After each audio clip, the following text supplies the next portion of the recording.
नमाज को जाया कर दिया और ख्वाहिशात नफसानी के पीछे लग गए, सो अनकरीब उनको गुमराही की सजा मिलेगी। हाँ, जिसने तौबा की और ईमान लाया और अमल नेक किए तो ऐसे लोग बहिश्त में दाखिल होंगे और उनका जरा नुकसान न किया जाएगा, यानी हमेशा की बहिश्तों में, जिसका अल्लाह ने अपने बंदों से वादा किया है कि जो उनकी आंखों से पोशीदा है। बेशक इसका वादा नेकुकारों के सामने आने वाला है। जिस शख्स के दिल को हमने अपनी याद से गाफिल कर दिया है और वो अपनी ख्वाहिश की पैरवी करता है और उसका काम हद से बढ़ गया है, उसका कहा न मानना। और कह दो कि लोगों, ये कुरान तुम्हारे परवरदिगार की तरफ से बरहक है, तो जो चाहे ईमान लाए और जो चाहे काफिर रहे। जो शख्स ईमान लाने के बाद अल्लाह के साथ कुफ्र करे, वो नहीं जो कुफ्र पर जबरदस्ती मजबूर किया जाए और उसका दिल ईमान के साथ मुतमईन हो, बल्कि वो जो दिल से और दिल खोल कर कुफ्र करे, तो ऐसों पर अल्लाह का गजब है और उनको बड़ा सख्त अजाब होगा। ये इसलिए कि उन्होंने दुनिया की जिंदगी को आखिरत के मुकाबले में अजीज तर रखा और इसलिए कि अल्लाह काफिर लोगों को हिदायत नहीं देता। यही लोग हैं जिनके दिलों पर और कानों पर और आंखों पर अल्लाह ने मोहर लगा रखी है और यही गफलत में पड़े हुए हैं। कुछ शक नहीं कि आखिरत में यही लोग खसारा पाने वाले होंगे। और हमने इंसान को खनखनाते सड़े हुए गारे से पैदा किया है और जिन्नों को उससे भी पहले बेधुएं की आग से पैदा किया था।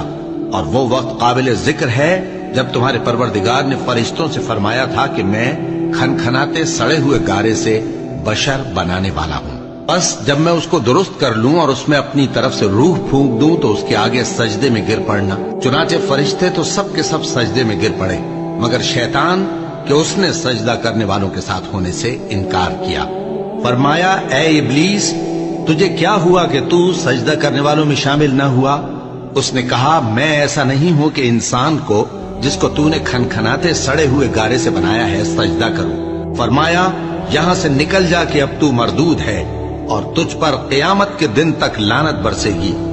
लोगों, जो मालो मता तुमको दिया गया है वो दुनिया की जिंदगी का नापायदार फायदा है और जो कुछ अल्लाह के यहाँ है वो बेहतर और बाकी रहने वाला है, यानी उन लोगों के लिए जो ईमान लाए और अपने परवरदिगार पर भरोसा रखते हैं और जो बड़े बड़े गुनाहों और बेहयाई के कामों से परहेज करते हैं और जब गुस्सा आता है तो मुआफ कर देते हैं और जो अपने परवरदिगार का फरमान कबूल करते हैं और नमाज पढ़ते हैं और अपने काम आपस के मशवरे से करते हैं और जो माल हमने उनको अता फरमाया है उसमें से खर्च करती हैं और जो ऐसे हैं कि जब उन पर जुल्म ज्यादती हो तो मुनासिब तरीके से बदला भी लेती हैं और बुराई का बदला तो उसी तरह की बुराई है, मगर जो दरगुजर करे और मामले को दुरुस्त कर दे तो उसका बदला अल्लाह के जिम्मे है। इसमें शक नहीं कि वो जुल्म करने वालों को पसंद नहीं फरमाता। और जिस पर जुल्म हुआ हो अगर वो उसके बाद इंतकाम ले ले तो ऐसे लोगों पर कुछ इल्जाम नहीं। इल्जाम तो उन लोगों पर है जो लोगों पर जुल्म करते हैं और मुल्क में नाहक फसाद फैलाते हैं। यही लोग हैं जिनको तकलीफ देने वाला अजाब होगा। और जो सब्र करे और कसूर मुआफ कर दे तो ये बड़ी हिम्मत के काम हैं। और मोमिनो, ये ना समझना कि ये जालिम जो काम कर रहे हैं अल्लाह उनसे बेखबर है। वो इनको उस दिन तक मोहलत दे रहा है जबकि दहशत के सबब आंखें फटी की फटी रह जाएंगी और लोग सर उठाए हुए मैदान क़यामत की तरफ दौड़ रहे होंगे। उनकी निगाहें खुद अपनी तरफ लौट न सकेंगी और उनके दिल मारे खौफ के हवा हो रहे होंगे। सुन रखो कि अल्लाह की याद से ही दिल आराम पाते हैं। जो लोग ईमान लाए और अमल नेक किए उनके लिए खुशहाली और उम्दा ठिकाना है। फजर की कसम और 10 रातों की और जुफ्त और ताक की और रात की जब रुखसत होने लगे, और बेशक ये चीजें अक्लमंदों के नजदीक कसम खाने के लायक हैं, इस बात पर कि काफिरों को जरूर अजाब होगा। अल्लाह ने फरमाया कि ऐ इब्लीस, जिस शख्स को मैंने अपने हाथों से बनाया उसके आगे सजदा करने से तुझे किस चीज ने मना किया? क्या तू गुरूर में आ गया या ऊंचे दर्जे वालों में था? बोला कि मैं इससे बेहतर हूं कि तूने मुझको आग से पैदा किया और इसे मिट्टी से बनाया। फरमाया, बस यहां से निकल जा, तू मरदूद है और तुझ पर क़यामत के दिन तक मेरी लानत पड़ती रहेगी।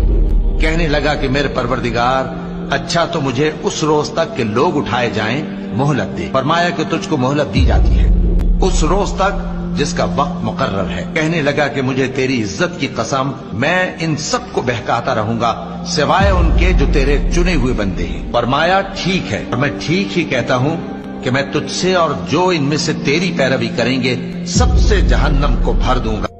अल्लाह तक न उनका गोश्त पहुंचता है और न खून, बल्कि उस तक तुम्हारी परहेजगारी पहुंचती है। इसी तरह अल्लाह ने उनको तुम्हारे जेरे फरमान कर दिया है ताकि इस बात के बदले कि उसने तुमको हिदायत बख्शी है उसे बुजुर्गी से याद करो, और ऐ पैगंबर नेकूकारों को खुशखबरी सुना दो। और जब तुम्हारे परवरदिगार ने मूसा को पुकारा कि जालिम लोगों के पास जाओ, यानी कौम फिरौन के पास, क्या वो डरते नहीं? उन्होंने कहा कि मेरे परवरदिगार, मैं डरता हूं कि वो मुझे झूठा समझें और मेरा दिल तंग होता है और मेरी जबान रुकती है। तो हारून को हुक्म भेज कि मेरे साथ चले। और उन लोगों का मुझ पर एक गुनाह यानी फिरौनी के खून का दावा भी है, सो मुझे ये भी डर है कि मुझको मार ही डाले। फरमाया हरगिज नहीं, बस तुम दोनों हमारी निशानियां लेकर जाओ, हम तुम्हारे साथ सुनने वाले हैं। सो दोनों फिरौन के पास जाओ और कहो कि हम तमाम जहानों के मालिक के भेजे हुए हैं और इसलिए आए हैं कि आप बनी इसराइल को हमारे साथ जाने की इजाजत दें। और जिस शख्स के दिल को हमने अपनी याद से गाफिल कर दिया है और वो अपनी ख्वाहिश की पैरवी करता है और उसका काम हद से बढ़ गया है, उसका कहा न मानना। और कह दो कि लोगों ये कुरान तुम्हारे परवरदिगार की तरफ से बरहक है, तो जो चाहे ईमान लाए और जो चाहे काफिर रहे। तब जमीन भौचाल से हिला दी जाएगी और जमीन अपने अंदर के बोझ निकाल फेंकेगी और इंसान कहेगा कि इसको क्या हुआ है। उस रोज वो अपने हालात बयान कर देगी क्योंकि तुम्हारे परवरदिगार ने उसको हुक्म भेजा होगा। उस दिन लोग तरह तरह के होकर आएंगे ताकि उनको उनके अमाल दिखा दिए जाएं। तो जिसने जर्रा भर नेकी की होगी वो उसको देख लेगा और जिसने जर्रा भर बुराई की होगी वो उसे देख लेगा। तब जमीन भौचाल से हिला दी जाएगी और जमीन अपने अंदर के बोझ निकाल फेंकेगी और इंसान कहेगा कि इसको क्या हुआ है। उस रोज वो अपने हालात बयान कर देगी क्योंकि तुम्हारे परवरदिगार ने उसको हुक्म भेजा होगा। उस दिन लोग तरह तरह के होकर आएंगे ताकि उनको उनके अमाल दिखा दिए जाएं। तो जिसने जर्रा भर नेकी की होगी वो उसको देख लेगा और जिसने जर्रा भर बुराई की होगी वो उसे देख लेगा। और जिस शख्स के दिल को हमने अपनी याद से गाफिल कर दिया है और वो अपनी ख्वाहिश की पैरवी करता है और उसका काम हद से बढ़ गया है, उसका कहा न मानना। और कह दो कि लोगों ये कुरान तुम्हारे परवरदिगार की तरफ से बरहक है, तो जो चाहे ईमान लाए और जो चाहे काफिर रहे।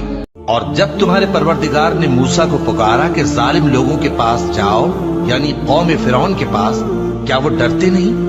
उन्होंने कहा कि मेरे परवरदिगार, मैं डरता हूं कि वो मुझे झूठा समझें और मेरा दिल तंग होता है और मेरी जबान रुकती है। तो हारून को हुक्म भेज कि मेरे साथ चले। और उन लोगों का मुझ पर एक गुनाह यानी फिरौनी के खून का दावा भी है, सो मुझे ये भी डर है कि मुझको मार ही डाले। फरमाया हरगिज नहीं, बस तुम दोनों हमारी निशानियां लेकर जाओ, हम तुम्हारे साथ सुनने वाले हैं। सो दोनों फिरौन के पास जाओ और कहो कि हम तमाम जहानों के मालिक के भेजे हुए हैं और इसलिए आए हैं कि आप बनी इसराइल को हमारे साथ जाने की इजाजत दें। अल्लाह तक न उनका गोश्त पहुंचता है और न खून, बल्कि उस तक तुम्हारी परहेजगारी पहुंचती है। इसी तरह अल्लाह ने उनको तुम्हारे जेरे फरमान कर दिया है ताकि इस बात के बदले कि उसने तुमको हिदायत बख्शी है उसे बुजुर्गी से याद करो, और ऐ पैगंबर नेकूकारों को खुशखबरी सुना दो। अल्लाह को शाया नहीं कि किसी को बेटा बनाए, वो पाक है। जब किसी चीज का इरादा करता है तो उसको यही कहता है कि हो जा, तो वो हो जाती है। और बेशक अल्लाह ही मेरा और तुम्हारा परवरदिगार है, तो उसी की इबादत करो, यही सीधा। और अगर अल्लाह अपने सब बंदों के लिए रिस्क में फराखी कर देता तो वो जमीन में फसाद करने लगते, लेकिन वो जिस कदर चाहता है अंदाजे के साथ नाजिल करता है। बेशक वो अपने बंदों को जानता है, देखता है, और वही तो है जो लोगों की नाउम्मीद हो जाने के बाद में बरसाता और अपनी रहमत यानी बारिश की बरकत को फैला देता है, और वो कारसाज है लायक हम। कुछ शक नहीं कि इंसान कम हौसला पैदा हुआ है, جب اسے تکلیف پہنچتی ہے تو گھبرا اٹھتا ہے، اور جب ملتا ہے اس کو مال تو بخیل بن جاتا ہے۔